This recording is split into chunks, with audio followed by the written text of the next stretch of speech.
இங்கே வா. இதை வச்ச பார்த்தா எது மாதிரி தெரியுது? வாழைக்காய் பஜ்ஜி. ஆனால் இது வாழைக்காய் பஜ்ஜி இல்லை. இது என்ன பஜ்ஜி அப்படிங்கிறத வீடியோக்குள்ளே போய் பாருங்கள். என்னக்கா பஜ்ஜி போடுறது, அந்த மீனில் எடுத்து பஜ்ஜி போட்டால் இருக்கு. நான் பஜ்ஜி போட்டு உங்களுக்கு காமிக்கிறேன். என்ன ஊற்றிக்கலாம், அதுக்கு தேவையானது மாவு நம்ம வீட்டில் தயாரிச்சோம்னா அந்த மாவு பஜ்ஜி மாவு தான். இது நல்லா இருக்கும். நீங்கள் போட்டு சாப்பிட்டு பாருங்க, டேஸ்ட்டாக இருக்கும்ல. சூடாக சாப்பிட்டா நல்லாயிருக்கும், ஆறி சாப்பிட்டா நல்லாயிருக்கும். ஆனால் இந்த மீனில் மட்டும்தான் பஜ்ஜி போடலாம். அதனால எப்போ இந்த மீன் வாங்கினாலும் நாங்கள் இந்த பஜ்ஜி போட சொல்லுவாங்க. 4 லட்சம் போட்டுக்குவோம். இந்த கம்மியாக தான் போட்டுருக்கு. வேணுன்னா கூட அதுலேருந்து கூட எடுத்து போடலாம் ஸ்டப் பண்ணி. அதனால் இன்னும் நல்லாயிருக்கும் காரசாரமாக. இது விஷப்படும். இது பஜ்ஜி மாதிரி போட்டு காமிக்கிறேன். இவ்வளோ போதும். எவ்வளோ உங்களுக்கு தேவையோ அதை காமிக்கிங்க. எடுத்துக்கிட்டு அதை போட்டுருங்க. சூப்பராக இருக்கும். வாழைக்காய் வச்சு போல தான் செம்ம டேஸ்டாக இருக்கும். எல்லாமே ட்ரை பண்ணி ஒன்று ஒன்றா ட்ரை பண்ணி சாப்பிடுங்க. நல்லா டேஸ்ட்டாக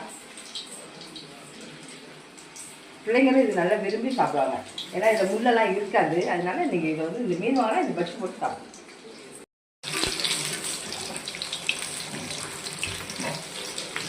அது வந்து வாழைக்காய் பஜ்ஜி மாதிரி தான் இருக்கும். நீங்கள் இதை மீன் பஜ்ஜின்னு யாரும் சொல்ல மாட்டாங்க. சாப்பிட்டு பார்த்தாலும் தெரியும் இது மீன் பஜ்ஜின்னு. அந்த அளவுக்கு இருக்கும். வாழைக்காய் மாதிரியே இருக்கும். நல்லா டேஸ்ட்டான மீன். இந்த மீன் நல்லா ஹெல்த்தி. பிள்ளைங்களுக்கும் இந்த மாதிரி போட்டு கொடுங்க.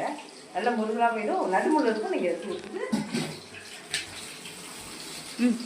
நிறைய எண்ணெய் ஊற்றாதீங்க, கம்மியாக ஊற்றிங்க. நாங்கள் இப்போ இந்த எண்ணெய் எடுத்துக்கிறாக்கா அந்த மீன் வறுத்துப்போம். அதனால் நீங்கள் இது மட்டும் போடாதாக்க கொஞ்சம் 2 போட்டு எடுத்துக்கலாம். செம்மையாக இருக்கும். இதெல்லாம் ஒன்று ஒன்றா ட்ரை பண்ணி நல்லா சாப்பிடுங்க. ஆரோக்கியமாக உள்ளது சாப்பிடுங்க. பார்த்தீங்களா, வாழைக்காய் மாதிரியே இருக்கும். Ready, bajji ready. வாங்க மீன் பஜ்ஜி சாப்பிட்லாம் சுட சுட. அதுமாதிரி சுடு சாதம் சுடு சுட சாப்பிட்லாம். மீன் குழம்பு அடுப்பில் வச்சு செம்ம டேஸ்ட்டாக இருக்கும். வீடே மணக்குது. அதுமாதிரி மீன் வறுவல் நல்லா சுட சுட வறுத்து தரேன். வாங்க சாப்பிட வாங்க. தேங்க்யூ. அடுத்த வீடியோ பிடிச்சா லைக் அண்ட் சப்ஸ்கிரைப் பண்ண மறந்துடாதீங்க.